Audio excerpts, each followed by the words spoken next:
तत्पुरुषसूक्तम्।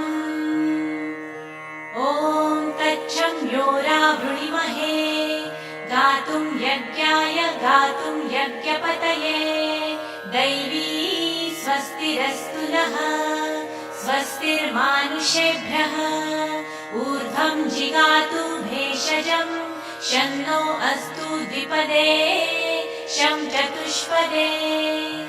ॐ शान्ति शान्ति शान्तिः। ॐ सहस्रशीर्षा पुरुषः सहस्राक्षः सहस्रपात् स भूमिं विश्वतो वृत्वा अत्यतिष्ठद्दशाङ्गुलम्। पुरुष एवेद्गुं सर्वं यद्भुतं यच्च भव्यम् उतामृतत्वशेषानः यदन्नेनातिरोहति।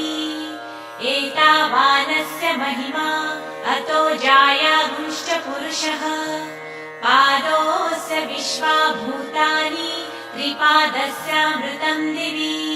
त्रिपादूर्ध्व उदयपुरुषः पादोऽस्येहा भवात् पुनः।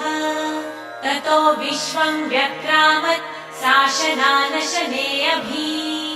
तस्माद् विराड जायत विराजो अधिपुरुषः स जातो अत्यरिच्यत पश्चात् भूमिमथो पुरः।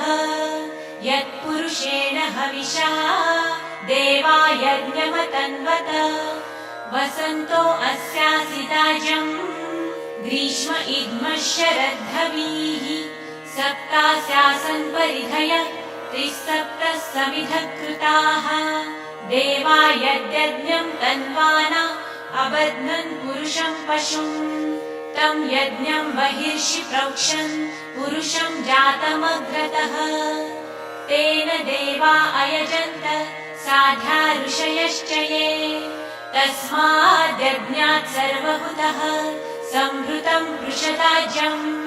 पशुपुंस्तागुंश्चक्रे वायव्यान् अरण्यान् ग्राम्याश्च ये।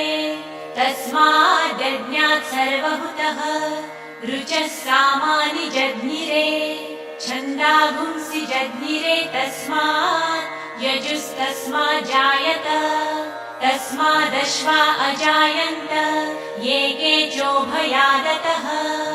गावोह जज्ञिरे तस्मात् जाता अजावयः।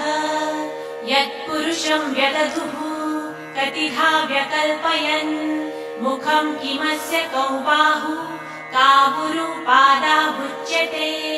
ब्राह्मणोऽस्य मुखमासीत् बाहुराजन्यकृतः उरु तदस्य यद्वैश्यः पब्ध्यागुं शूद्रो अजायत। चन्द्रमा मनसो जातः चक्षोः सूर्यो अजायत। मुखादिन्द्रश्चाग्निश्च प्राणाद् वायुरजायत। नाभ्या आसीदन्तरिक्षम् शीर्ष्णोऽधं समवर्तत। पब्ध्यां भूमिर्दिशः श्रोत्रात् तथा लोकाहुम् अकल्पयन्। वेदाहमेतं पुरुषं महान्तम् आदित्यवर्णं तमसस्तु पारे। सर्वाणि रूपाणि विचित्य धीरः नामानि कृत्वाभिवदन् यदास्ते। धाता पुरस्ताद्यमुदा जहार शक्रप्रविद्वान् प्रदिशश्च तस्रः। तमेवं विद्वान् मृत इह भवति नान्यः पन्था अयनाय विद्यते। यज्ञेन यज्ञमयजन्त देवाः तानि धर्माणि प्रथमान्यासन्। तेह नाकं महिमानः सचन्ते यत्र पूर्वे साध्या सन्ति देवाः। अब्धः सम्भुतः पृथिव्यैरसाश्च विश्वकर्मणः समवर्तताधि। तस्य त्वष्टा विदधद्रुपमेति तत्पुरुषस्य विश्वमाजानमग्रे। वेदाहमेतं पुरुषं महान्तम् आदित्यवर्णं तमसः परस्तात्। तमेवं विद्वानमृत इह भवति नान्यः पन्था विद्यते यनाय।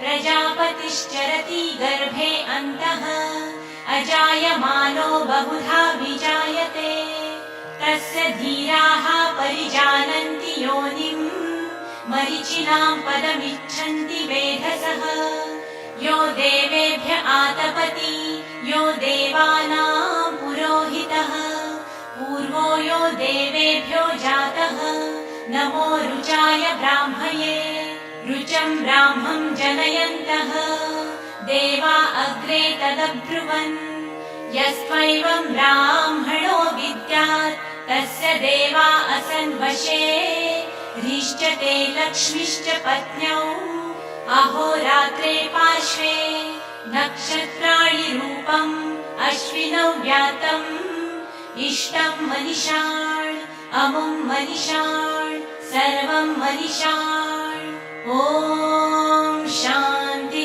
शान्ति शान्ति